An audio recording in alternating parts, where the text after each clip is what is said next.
अल्हम्दुलिल्लाहि रब्बिल आलमीन वस्सलातु वस्सलामु अला सय्यिदिल अंबिया'i वल मुरसलीन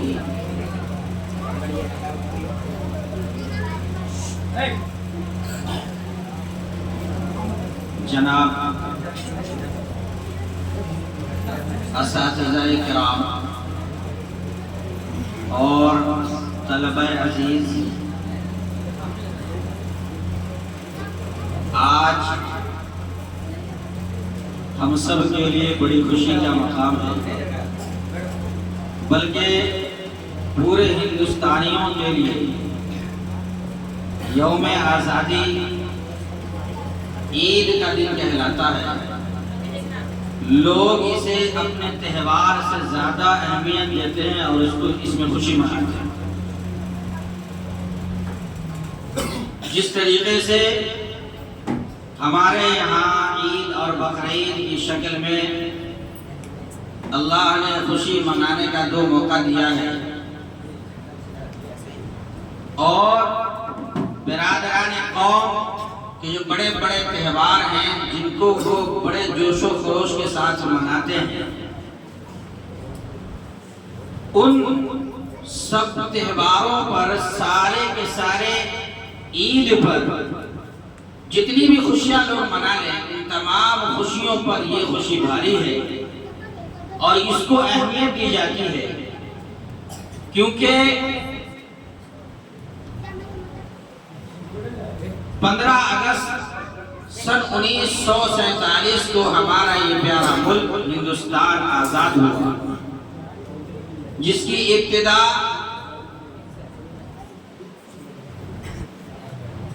सिराजुद्दौला साहब के दौर में सन 1757 ईस्वी को इस लड़ाई की इब्तिदा हुई थी, इस जंग की इब्तिदा हुई थी। इस मुल्क को आज़ाद कराने के लिए जो सबसे पहले आवाज़ उठाई गई, जो सबसे पहला कदम बढ़ाया गया, वो वक्त था सन 1757 ईस्वी का। वहां से उसकी इब्तिदा हुई, फिर 1803 आया, फिर 1857 आया, 1857 आया, फिर उसके बाद सन 1866 में इसी कड़ी में से जुड़ा हुआ मामला था, जिसमें दारुल उलूम देवबंद का क़याम हुआ और हमारे उलमाए किराम इसमें बढ़ चढ़ के उन्होंने हिस्सा लिया, और 1857 से लेकर के 1947 तक की जितने भी मार्के हुए हैं, जितने भी लड़ाइयाँ हुई हैं, जितनी भी जंगें हुई हैं, उन तमाम जंगों में जो सरे फेरिस्त और सबसे आगे जिन्होंने कदम बढ़ाया है, सबसे पहली आवाज जिन्होंने उठाई है, वो हमारे उलमाए किराम थे। ये बात अलग है, क्या इस आजाद मुल्क में हमारे उलमा के नाम को खत्म कर दिया गया, उनकी कुर्बानियों को भुला दिया गया। अब लोग ये नहीं कहते कि 1857 की जंग की इब्तिदा क्यों हुई थी और किसने की थी। नहीं, उसमें उलमा का क्या किरदार था, इसका तज़किरा नहीं होता। 1947 तक जितने भी मार्के हुए, उन्होंने उसमें उलमाए किराम की क्या कुर्बानियां थी, उसका तज़किरा नहीं होता।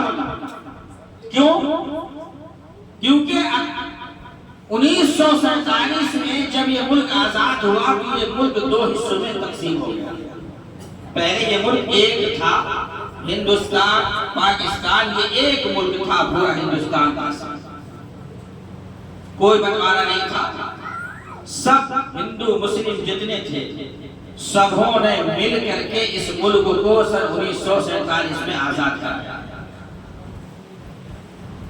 अभी जब आपके सामने आपके साथी आएंगे और जब वो तारीख पर रोशनी डालेंगे और आपको बताएंगे कि हमारे उलमा ने कब, कैसे, किस तरीके से इस मुल्क की आज़ादी की खातिर कुर्बानियाँ दी, तब आपको ये समझ में आएगा कह रहे इस मुल्क को आजाद कराने में सबसे अहम रोल तो हमने अदा किया।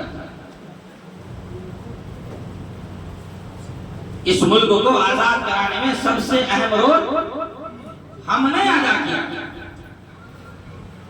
1947 में मुल्क बंटवारा हो गया, 2 हिस्सों में तकसीम हुआ, एक हिंदुस्तान बना, दूसरा पाकिस्तान बना।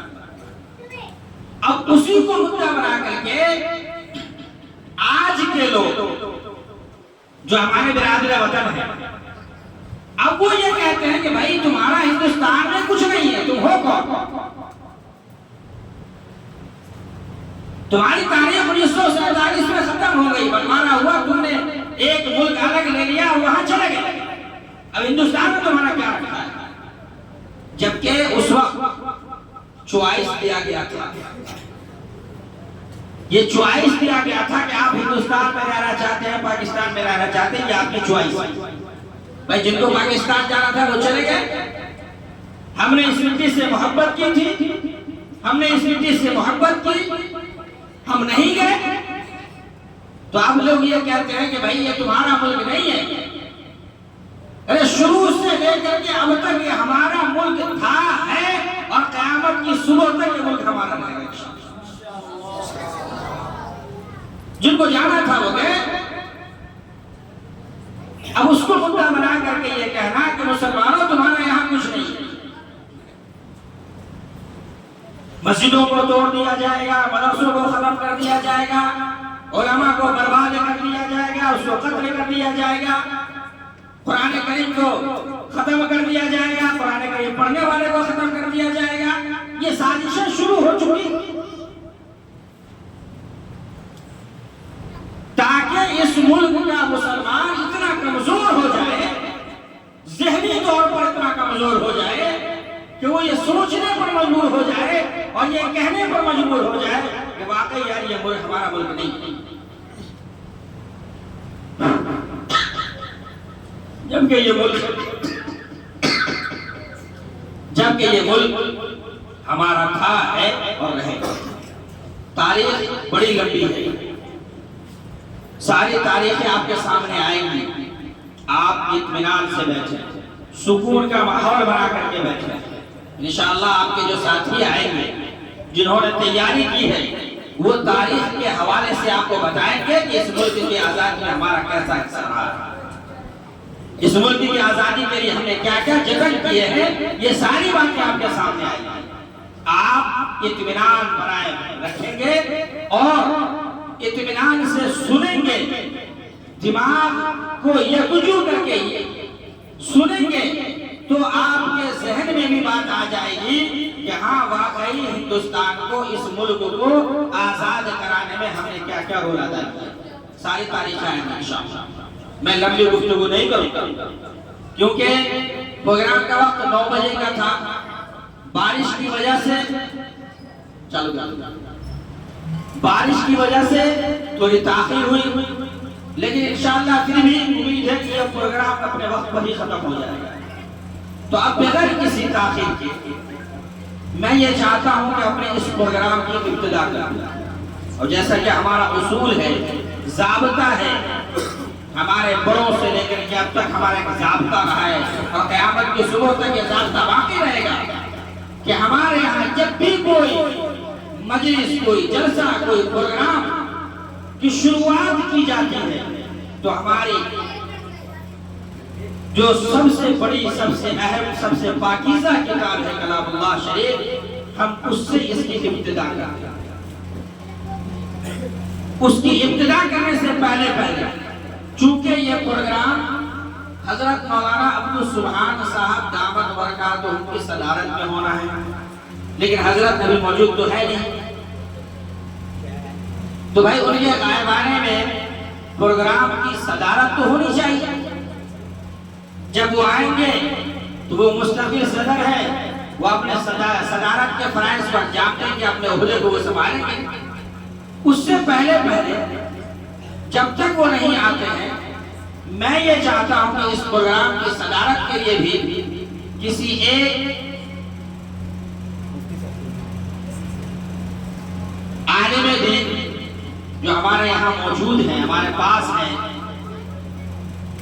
मैं ये चाहता हूँ क्योंकि वो हमारे सदर हैं, हमारे मदरसे के सदर मुदर्रिसीन हैं, हम सब के सदर हैं। तो मेरी ये ख्वाहिश है कि मैं अपने इस प्रोग्राम की सदारत उस वक्त तक, जब तक कि मौलाना अब्दुल सुभान साहब की हाजिरी नहीं हो जाती है, उस वक्त तक इस प्रोग्राम की सदारत हजरत मुफ्ती मोहम्मद अली साहब संभालें। मेरी ये ख्वाहिश है और मैं उम्मीद करता हूं कि मेरी इस ख्वाहिश की, मेरे इस चुनाव की मुकम्मल तायीद की जाएगी।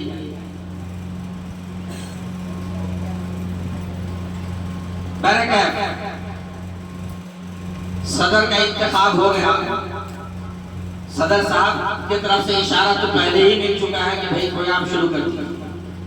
तो अब बिना किसी तमीज़, बिना किसी ताख़ीर के इस प्रोग्राम की इब्तिदा करता हूँ और उसके लिए अपने पाकीज़ा कलाम अल्लाह शरीफ की तिलावत के लिए सबसे पहले दावत देता हूँ अज़ीज़ हाफ़िज़ मोहम्मद ताबिश को कि आप तशरीफ़ लाइए और कुरान